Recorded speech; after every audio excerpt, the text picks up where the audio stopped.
Nagbabalik ang schoolmates. So ngayon, may we ask our guests, ano ba yung nagiging misconceptions nyo sa isang tao when they see na hindi na kayo masyado nagpo-post? Ayan, syempre may mga taong may mga maiisip bigla kapag yung gap ng last post mo to the next post ay 6 months. Yes. Diba? Bakit kaya di siya nagpo-post? Yeah, di kaya siya nagpo-post. Ano nangyayari sa kanya? What do you think ang naiisip sa inyo ng mga taong iyon? Sammy. Yung mga posts ko, usually around 1 to 2 weeks, meron na po Okay. yung bago. Pero meron po akong mga friends, pag pumunta po kayo sa IG, clean slate. Okay. Like legit po, black lang po yung Archive makikita lahat. nyo. Archive lahat, Yung mga yeah. features lang yung meron sila. And iniisip ko, like, very private person sila. And usually yung mga taong ganun, hindi po sila machika. Oh. Or busy silang chumika sa buhay ng iba. Kumbaga wala Pwedeng silang ganon. pakialam Wala silang sa'yo sa pake. ibang bagay lang. Right, right. So sa inyo, medyo worried kayo kapag the person doesn't post as much. Yan, right? Sa inyo ba, Chess? Ihuli ko si Zach. Inaantayin ko yung sagot ni Zach. Chess, ikaw muna. Ano po, usually po, I'd say na yung mga tao po na hindi nagpo-post talaga, very, ano lang po sila. As Sammy said, private person talaga. Yes. Private. Like- Kami-kami. Pero kasi personally, pag kilala ko yung tao personally, minsan they have things that they're going through and social media doesn't really help that much Oo. for them and parang sometimes na mas pressure sila, ganun. So, I understand that some people have their own reasons for stepping away on social media. Yeah. Yeah. At magugulat ka na lang, di ba na-archive lahat ng post. Paglabas Pagka-post. ng bagong post, rebrand siya. Yes. Ibang tao siya. Ang dating bigla. tahimik ay rocker na True. ngayon. Ganun. may highlights yung buhok, ganon. Oh, Pero ikaw, ginulat tayong Zach, what would you say is like, or how would you perceive a person na lesser na nagpo-post ngayon? Or do you even care about them? Siyempre, bumipakip naman po ako. Yeah. Pero marami po kasi akong kaibigan na like yung Instagram po nila, Facebook nila, black lang po talaga. Like hindi sila nagpo-post, hindi sila nagsa-story. Pero kapag nag-uusap na po kami sa Messenger, sa mga GC, doon po sila sobrang ingay. Like doon po sila palaging nagpo-post, doon po sila palaging nagsasabi na, uy, nandito ako, maastig ba? Kasi po minsan sinasabi I love that. I love that. Astig ba? Yes ba? kasi po sinasabi nila sa akin na nahihiya po sila kasi baka po pangit pala yung picture nila at ayaw nilang i-post. Kaya sa amin na lang po gets. pinapakita po. Right. Pero mas you want to be less vulnerable. That's why you Yes. post less. Siguro yun yung notion mo din with those people. Nagpo-post sila conversational lang. Correct, Sa mga correct. close friends, Life trusted update friends. lang, Oo, ganon. life update Buhay lang. pa ako, Pero ganon. dumating ba sa point ninyo na na mas okay ba na mag-update na lang sa 24-hour story than posting online sa mismong feed ninyo? Yeah. Ikaw Chess. naman, mauna, Chess. Yes po. Kasi parang sa story po, hindi mo na kailangan siya i-archive. Parang kasi pag-post po, medyo may permanence po talaga yung Yes. image na ipopost mo. And then, so mas careful when I post talaga like something about me. Pero pag stories, kahit ano yan, kahit Kasi mawawala din naman. ano ba, Hulaan nyo. 24 hours na naman. Tapos sa stories din, pwede nyo na din naman i-archive na din po yung Yes. post. So, Correct. choice na din naman. Kapag nagsa-story ka ba, yung parang sobrang dami? Yes Yung po. mas- Parang si Zach. Yung parang si Zach. Gano'ng karami ka mag-post? What's your maximum? Sa stories Yeah. po. 10, gano'n. 10. Konti pa yun, no? Onti Konti pa pa yun. yun. Onti pa yun. Yeah, yeah. Zach, ikaw, what's your maximum now of like posts in a story? Maximum ko na po ngayon po is mga 5 or 7 na lang po. 5 or 7. Kasi po dati po mga 20. 15 pataas po talaga. Kapag nasa ibang bansa, sobrang dami po talaga. Yeah. I mean Kahit- kasi, oo, pag-flex naman. talaga, Oo. pag ganun, di ba, lakada, kibot mo, talagang picturean mo lahat. Kada lakad ka, post Oo, ka, syempre. kahit ka simento, pipicturean Oo mo. yun. naman. Iba kasi yung simento sa ibang bansa. Just, ikaw ba, Sammy, how many would you post is maximum? Dati po, umaabot po siya sa, katulad po kay Zach, mga 20 na ano po yun. Pero usually, these days, mga tatlo-tatlo na lang po. Tatlo. Minsan nakakalimutan ko na po talaga mag-post. Kasi wala naman pong kababalaghan na ipopost na ba. Gusto na yan talaga pang clickbait lang yung Know post. something new. Yeah. Ay, pero kasi ba sa digital art community, paminsan yung process of actually doing it. Yeah. People like really post a lot. As in like yung progressions of their drawings, which is cool because it gives a story. Like legit story. So, Yeah. ngayon ba guys, do you think in the future, mapupunta na talaga tayo or at least yung mga younger than yourselves sa zero posting or posting zero era where people will not be like social talaga about their lives in the platform? Ikaw, Chess. I think po it has already come to that point po. Kasi I have many friends po na hindi na po talaga sila nagpo-post. Or usually Like yung ghost pinopost- na talaga. Yes po. Or Ghost. usually po, magpo-post lang po sila.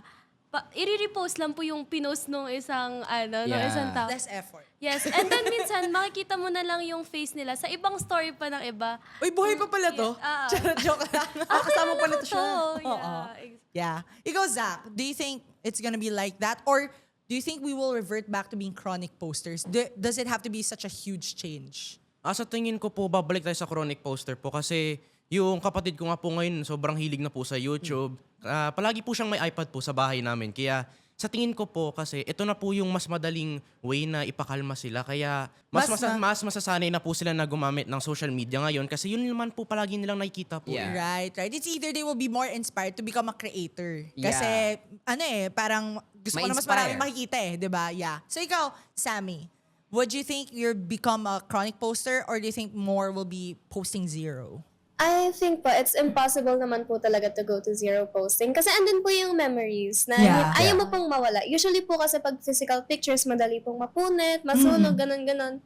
And so po, you immortalize yourself. Nice! Love it. Love that term. Na-immortalize po yung yourself, your friends, your family through posting po online. Because it always be an archive. Even if you don't Yes. like it always be Pwede mong there. balikan. Oh, may Anytime. digital footprint ka doon, Oo. sis.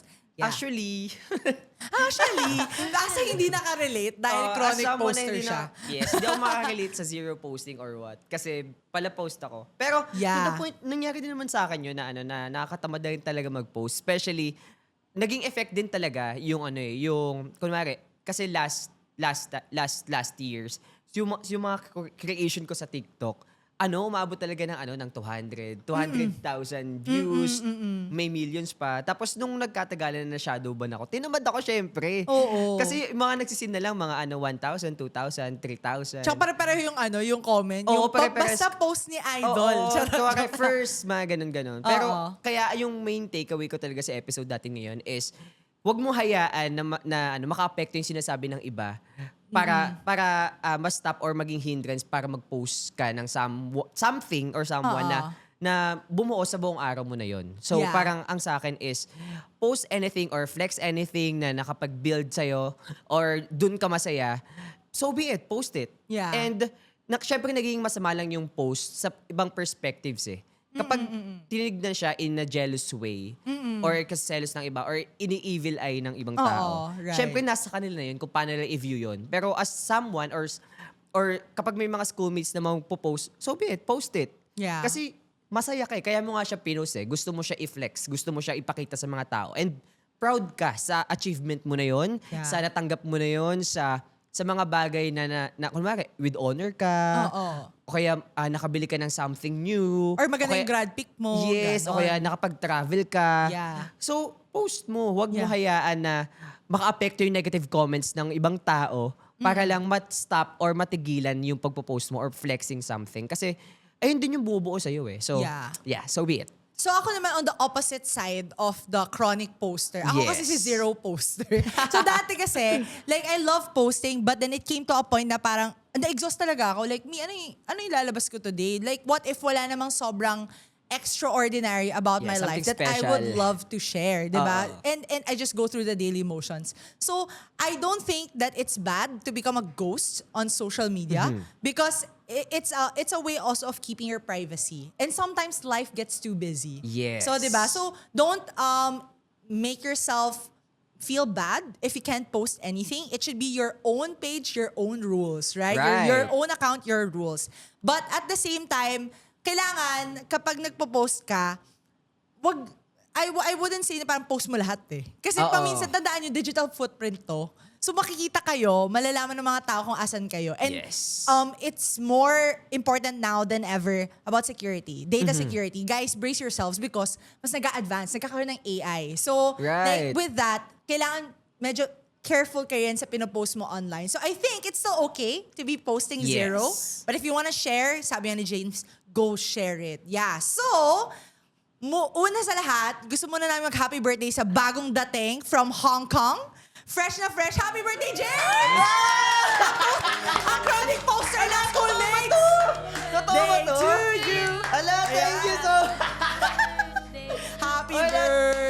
O guys, Thank you so much po. i-post nyo siya at i-repost nyo siya.